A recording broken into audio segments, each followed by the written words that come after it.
Avant de plonger dans cette histoire incroyable, pensez à vous abonner à la chaîne et à activer la cloche.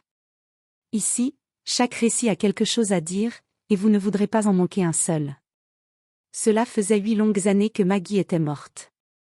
8 années de vide, de solitude et de cicatrices mal refermées. La maladie avait été brutale. Un cancer rare, fulgurant. Un nom compliqué, que Daniel avait rapidement cessé de prononcer, comme s'il effaçait des mots pouvait ralentir l'inévitable. Tout avait basculé en quelques mois. D'abord la fatigue de Maggie, qu'elle dissimulait sous des sourires épuisés. Puis la toux persistante, les douleurs, les examens. Les mauvaises nouvelles étaient tombées une à une, implacables, comme des coups de massue. Et Daniel, lui, avait assisté impuissant à l'effondrement de celle qu'il aimait. Chaque jour, il la voyait s'éteindre un peu plus, rongée de l'intérieur, même si elle s'efforçait de rester forte, surtout devant Liam, leur petit garçon de 7 ans à l'époque. Jusqu'au dernier souffle, elle avait essayé de sourire, pour eux, pour l'amour qu'elle leur portait. Le soir où elle s'en était allée, Daniel s'était écroulé dans la chambre d'hôpital, sa main serrant celle de Maggie devenue glacée. Il avait crié en silence, la gorge nouée, incapable de verser la moindre larme. Quelque chose en lui s'était brisé à jamais ce soir-là. Depuis, Daniel Harper n'était plus qu'une ombre de lui-même. Autrefois, il était cet homme joyeux, plein d'entrain, qui riait fort, qui racontait des histoires le soir à son fils, qui dansait maladroitement dans la cuisine avec sa femme, juste pour entendre son rire cristallin. Mais tout cela avait disparu. Après l'enterrement, il avait vendu leur maison, incapable d'y respirer sans suffoquer sous le poids des souvenirs. Il avait vidé les placards mécaniquement, donné les robes de Maggie, rangé les albums photos dans un carton scellé qu'il n'avait plus jamais osé ouvrir. Pourtant, il avait tenu debout. Parce qu'il n'avait pas vu le choix. Parce qu'il y avait Liam. Un enfant de 7 ans qui, du jour au lendemain, avait perdu sa maman et ne comprenait pas pourquoi le monde s'était soudain assombri. Daniel s'était alors accroché à son rôle de père, comme à une bouée de sauvetage. Il avait caché sa détresse derrière une routine stricte, réglée comme une horloge, lever, école, travail, dîner, coucher. Toujours avancer, sans jamais regarder en arrière. Mais au fond, il n'était plus qu'un automate. Il avait cessé de croire au bonheur, renoncé à l'espoir. Aujourd'hui, Liam avait 15 ans. Un adolescent sensible, discret, un peu réservé, mais au regard profond et à l'esprit vif. Il était devenu le portrait vivant de sa mère. Même sourire timide, même regard doux, même manière de se passer la main dans les cheveux quand il réfléchissait. Chaque jour, Daniel avait le cœur fendu en deux en le regardant grandir. Parfois, il surprenait dans les gestes de son fils des éclats de Maggie, des mimiques, des expressions si familières que cela lui coupait le souffle. Il se demandait ce qu'elle aurait pensé en le voyant ainsi. Saurait-elle le rassurer quand il doutait ? Aurait-elle su lui parler avec les mots qu'il peinait parfois à trouver ? Il y avait tant de nuits où Daniel, seul dans sa chambre, s'était surpris à pleurer en silence, demandant à Maggie de lui envoyer un signe, une force, quelque chose. Mais il n'y avait jamais eu de réponse. Seulement ce silence. Ce vide. Et ce fils, qui lui rappelait chaque jour à la fois la beauté de ce qu'il avait perdu, et la douleur de son absence. C'était un samedi d'hiver, un de ces jours où le froid s'infiltre jusque dans les os, où l'air semble lourd de mélancolie. Le ciel était bas, d'un gris uniforme, et une fine bruine s'abattait doucement sur la ville, rendant les rues luisantes, presque fantomatiques. Père et fils venaient de sortir du cimetière, les mains engourdies par le froid, mais surtout par le poids de cette visite annuelle à la tombe de Maggie. Comme chaque année, Daniel s'était efforcé de paraître solide, de masquer le tremblement de sa voix en lisant à haute voix un petit mot qu'il glissait dans un pot de fleurs.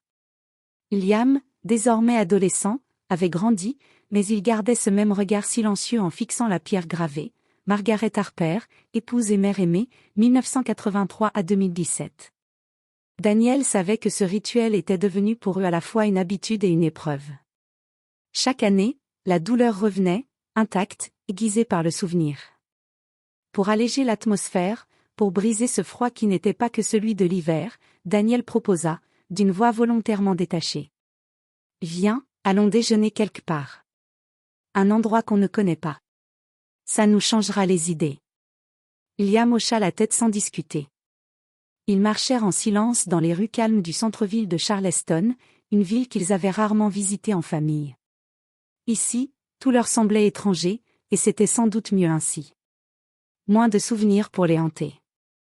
Ils tombèrent par hasard sur un petit établissement discret, à la devanture vieillotte, où un écriteau peint à la main indiquait « Daisy's Corner ». À travers les vitres embuées, on apercevait des nappes à carreaux rouges et blancs, des bouquets de fleurs séchées sur les tables, et un vieux jukebox qui jouait une mélodie douce, un air de jazz nostalgique qui semblait venir d'un autre temps. L'endroit avait quelque chose de chaleureux, de réconfortant. L'odeur du café fraîchement moulu et du pain chaud se mêlait au parfum sucré des pâtisseries qui refroidissaient sur le comptoir. Ils poussèrent la porte. Une clochette tinta doucement, accueillante. Daniel et Liam s'assirent à une table près de la grande fenêtre, celle qui donnait sur la rue. Tout en retirant leur manteau, ils savourèrent ce cocon de chaleur, loin du froid extérieur. Quelques minutes plus tard, une serveuse apparut, s'approchant d'eux d'un pas léger, un carnet à la main. Elle arborait un sourire aimable, empreint d'une douceur naturelle. « Bonjour, je m'appelle Grace. Je vous sers aujourd'hui. Que puis-je faire pour vous ?» Sa voix, douce et rassurante, résonna étrangement dans l'esprit de Daniel, sans qu'il y prête immédiatement attention. Elle prit leur commande avec aisance, notant d'une écriture soignée, puis elle s'éloigna calmement vers le comptoir. Ce fut à ce moment-là que Liam, qui n'avait cessé de fixer la serveuse du regard, se pencha vers son père, les yeux écarquillés, et murmura d'une voix basse, presque tremblante. « Papa, cette serveuse, elle ressemble à maman. » Daniel, absorbé par ses pensées, eut d'abord un mouvement distrait. Il tourna la tête machinalement, son regard suivant celui de son fils. Et là, son cœur s'arrêta. Son visage se figea, ses traits se tendirent. Il sentit le sang quitter son visage, un frisson glacé le parcourant de la nuque jusqu'aux doigts. Sa bouche s'entr'ouvrit, incapable de prononcer le moindre mot. C'était impossible. Absolument impossible. Mais il ne rêvait pas. Cette femme, cette serveuse. Elle avait le visage de Maggie. Pas simplement une vague ressemblance, non. Pas une de ces coïncidences légères qui font sourire. C'était son visage. La même forme douce du menton, les mêmes pommettes hautes, le même regard noisette légèrement en amande, et cette expression tranquille, presque rêveuse. Même la façon dont elle repoussait distraitement une mèche brune derrière son oreille était la même. Pendant tout le repas, Daniel ne parvint pas à se concentrer sur ce qu'il avait dans son assiette. Il jouait machinalement avec sa fourchette, déplaçant les aliments sans réellement manger. Sa gorge était trop nouée, son estomac trop serré. Son regard, lui, ne cessait de dériver vers la serveuse. Chaque fois qu'elle passait près de leur table, il se figeait. Il l'observait comme un homme traqué, pris au piège entre le doute et la fascination.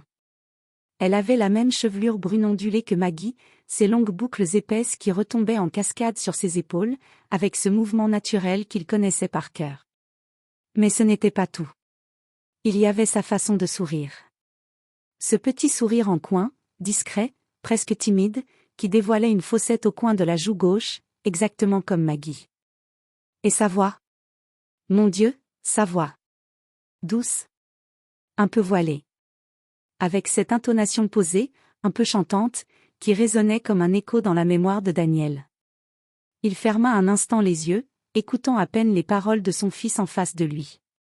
C'était insoutenable. Même sa démarche, cette manière de marcher, légère, fluide, presque flottante. Un balancement familier des hanches, comme une danse inconsciente. Chaque détail, chaque geste le ramenait brutalement à elle. Mais non.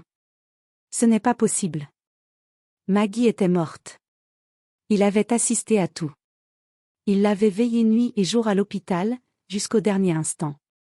Il avait vu son visage amaigri, ses traits épuisés par la douleur, son souffle court, haletant, jusqu'à ce qu'il s'arrête. Il avait senti la froideur envahir sa peau, vu son regard s'éteindre sous ses yeux. Il avait tenu sa main glacée, pleuré dans sa paume inerte. Et il avait suivi, comme un automate, tout ce qui avait suivi, la fermeture du cercueil, la cérémonie, la mise en terre, la pierre tombale gravée. Non, il n'y avait aucun doute. Elle était morte. Définitivement. Alors qui était cette femme? Quand elle revint vers leur table, un carnet à la main, apportant l'addition avec un sourire poli, Daniel sentit son cœur battre à tout rompre. Il n'en pouvait plus. Il devait lui parler. Savoir.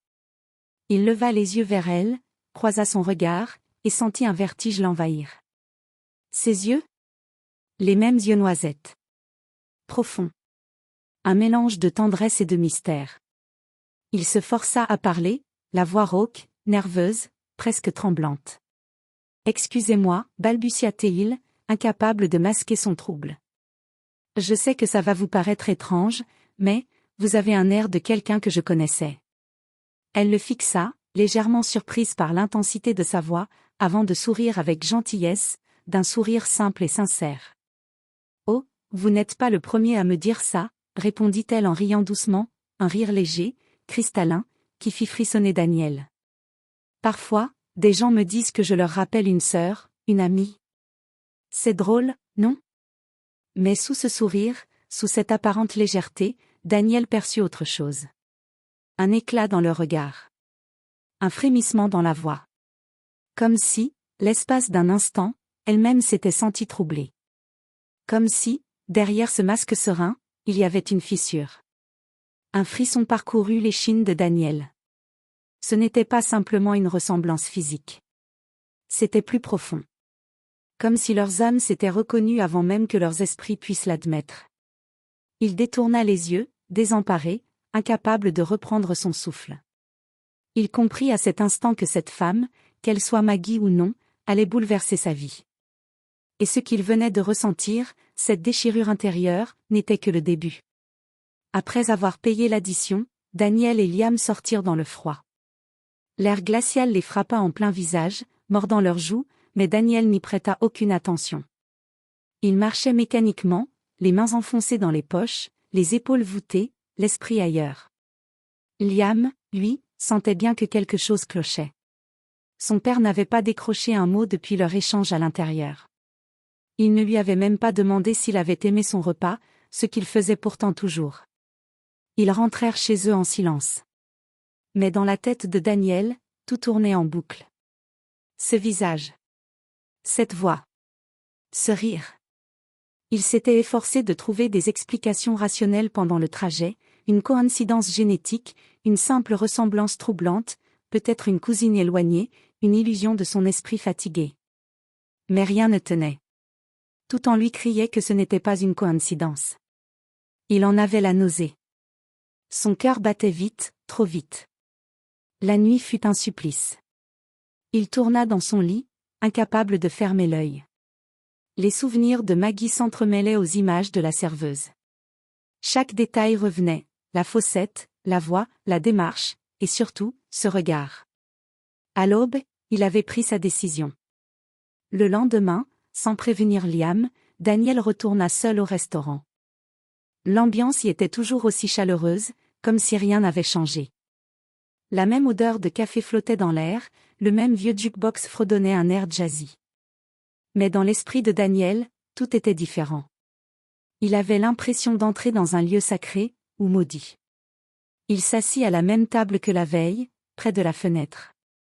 Son regard scrutait la salle sans relâche, et son cœur s'emballa lorsqu'il aperçut la serveuse. Elle était là. Toujours aussi calme, souriante, légère. Comme si elle ne portait aucun fardeau. Mais Daniel, lui, se sentait au bord du gouffre. Il l'observa longuement, sans rien dire, le souffle court, chaque muscle tendu. Elle s'activait entre les tables, discutait avec les clients, servait des assiettes fumantes. Chaque sourire qu'elle adressait aux autres était comme un coup de poignard pour Daniel. Puis, soudain, au moment où elle servait un plat à une table voisine, sa manche remonta légèrement, découvrant son poignet gauche. Daniel sentit son cœur rater un battement. Là. Juste là. Une tache de naissance. Discrète, mais parfaitement visible. Petite, en forme de demi-lune, juste à l'intérieur du poignet. Exactement la même que Maggie. Il la connaissait par cœur, cette marque. Il l'avait embrassée 1000 fois. Elle appelait cela sa petite étoile cachée. Jamais, en 8 ans, il n'avait pu effacer ce souvenir. Et là, sous ses yeux, cette femme la portait. Au même endroit. Daniel se leva d'un bond, tremblant, incapable de contrôler ses gestes.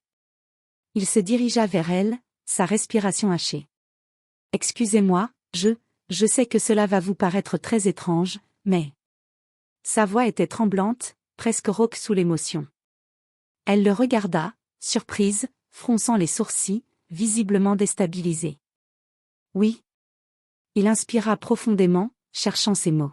« Êtes-vous certaine de votre identité? De votre passé? Avez-vous toujours vécu ici? » Elle recula légèrement, méfiante. « Pardon? Je veux dire, avez-vous été adoptée? Avez-vous déjà eu des pertes de mémoire? Des périodes floues dans votre vie? Des moments où vous ne vous souveniez plus de qui vous étiez? » La femme se figea, déconcertée. Ses traits se durcirent, mêlant peur et incompréhension. « Monsieur, je crois que vous vous trompez de personne. Je ne comprends pas où vous voulez en venir. » Mais Daniel n'écoutait plus. Il sentait que le sol se dérobait sous lui. Il fouilla fébrilement dans son portefeuille, ses mains tremblantes. Il en sortit une vieille photo écornée, qu'il avait toujours gardée dans une pochette intérieure, comme un talisman. Sur l'image, Maggie rayonnait, enceinte de plusieurs mois, debout devant leur maison, ses bras entourant son ventre rond, le sourire radieux. Daniel tendit la photo à la serveuse, incapable de parler. Elle prit le cliché, par réflexe, et le fixa. Ses yeux s'agrandirent brutalement. Son visage perdit toute couleur. Ses mains se mirent à trembler, si fort qu'elle faillit faire tomber la photo. Je ne comprends pas, souffla-t-elle, sa voix se brisant sous la panique. Elle porta une main à sa bouche, les larmes lui montant aux yeux. C'est moi, là, sur la photo. Mais je ne me souviens pas. Je ne me souviens pas de ça. Une vague de souvenirs sembla submerger la femme. Au début, ce ne furent que des éclairs, des images floues qui traversaient son esprit comme des éclats de verre, douloureux et incompréhensibles. Elle porta une main à sa tête, comme si elle essayait de retenir une douleur insoutenable, puis son corps se mit à trembler de façon incontrôlable. « Oh mon Dieu !» souffla-t-elle, la respiration hachée. Elle chancela, incapable de tenir debout plus longtemps, et s'affaissa sur une chaise voisine, le visage blême, bouleversé. Ses mains serraient la photo, tremblantes, tandis que son regard semblait se perdre dans un gouffre intérieur. Puis, d'une voix brisée, entre deux sanglots, elle commença à parler, comme si les mots s'imposaient à elle, sans qu'elle puisse les retenir. Je me souviens, de cette route, c'était la nuit, il pleuvait, je courais, je crois que j'avais peur, tellement peur. Elle ferma les yeux, et des larmes coulèrent le long de ses joues. J'étais seule. Je me souviens du bruit des branches, du vent, puis un choc, une lumière blanche, après, plus rien, le noir complet. Sa voix se brisa. Elle dut faire une pause pour reprendre son souffle, sous les yeux de Daniel, paralysé, la gorge nouée, le cœur prêt à exploser. On m'a retrouvée inconsciente, au bord d'une route, dans une forêt.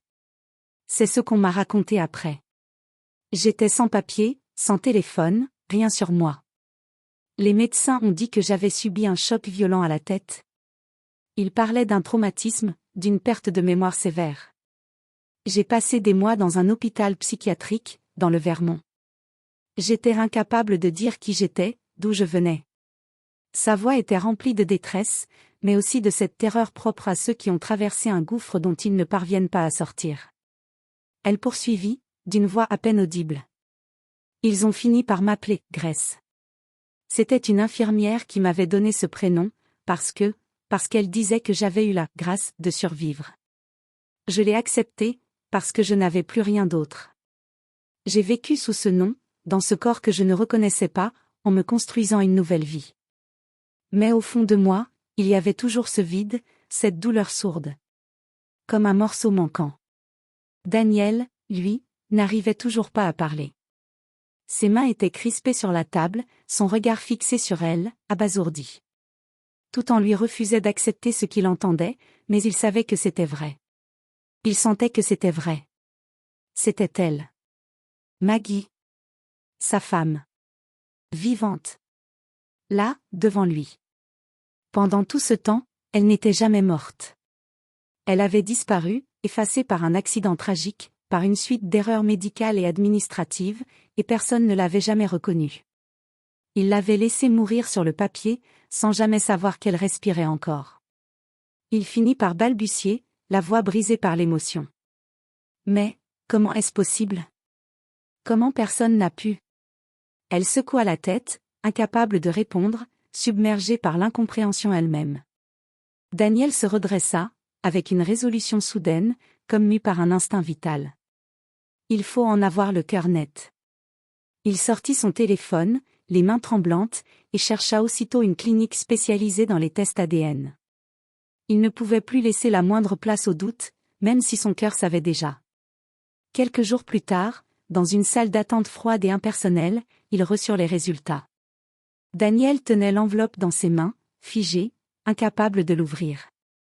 C'est elle, la voix tremblante, qui finit par déchirer le papier. Ses yeux parcoururent la page. Ses jambes faillirent se dérober sous elle. Elle releva lentement la tête, les lèvres tremblantes. « C'est moi. Je suis Maggie. » Daniel sentit un choc le traverser, violent, irréel. Il ne voyait plus rien autour de lui, seulement ce visage, celui de sa femme, et ces mots qu'il n'aurait jamais cru entendre à nouveau. Les médecins confirmèrent l'impensable, une amnésie dissociative sévère, probablement déclenchée par un traumatisme physique et psychologique, amplifié par une série de circonstances tragiques. Elle n'avait jamais été morte. Elle avait juste été oubliée, égarée, abandonnée par un destin cruel. L'acte de décès n'était qu'une erreur, une tragédie administrative dans une chaîne d'événements aussi absurde que dévastateurs. Dans la salle, Daniel s'effondra en larmes, incapable de retenir le trop-plein d'émotions refoulées pendant 8 longues années. Et face à lui, Maggie ou plutôt Grace, cette femme perdue entre deux identités restait là, assommée par la vérité, effrayée par la vie qu'on venait brutalement de lui restituer. Deux étrangers liés par un amour qu'elle ne se souvenait même plus d'avoir vécu. Les mois qui suivirent furent longs, intenses, parfois douloureux. Après le choc des révélations, Maggie ou plutôt Grace, comme elle se présentait encore par réflexe, commença un lent travail de reconstruction. Elle accepta l'aide d'une équipe spécialisée en thérapie de la mémoire traumatique. Chaque séance était une plongée dans des abysses profondes, un mélange de douleur et d'espoir. Au début, les souvenirs revenaient par fragments, comme des flashs incontrôlables. Un parfum de lessive dans une maison blanche aux volets bleus. Le rire d'un petit garçon courant dans un jardin. Les mains d'un homme serrant les siennes au clair de lune. Parfois, ces souvenirs la faisaient pleurer sans même qu'elle puisse en expliquer la cause. Elle oscillait entre peur et émerveillement, entre rejet et désir ardent de tout retrouver. Daniel, de son côté, resta présent, patient, même si son cœur était tour à tour brisé et plein d'espoir. Il comprenait que la femme qu'il retrouvait n'était plus celle qu'il avait pleurée. Elle avait connu une autre vie, même sans mémoire. Elle avait aimé autrement, souffert autrement, grandi dans l'inconnu, façonnée par l'absence et l'instinct de survie. Mais malgré ces années de séparation, malgré l'amnésie, quelque chose subsistait entre eux. Un fil invisible. Un lien qui résistait à l'oubli. Puis vint le moment de la plus grande épreuve, Liam. Leur rencontre fut à la fois douce et brutale.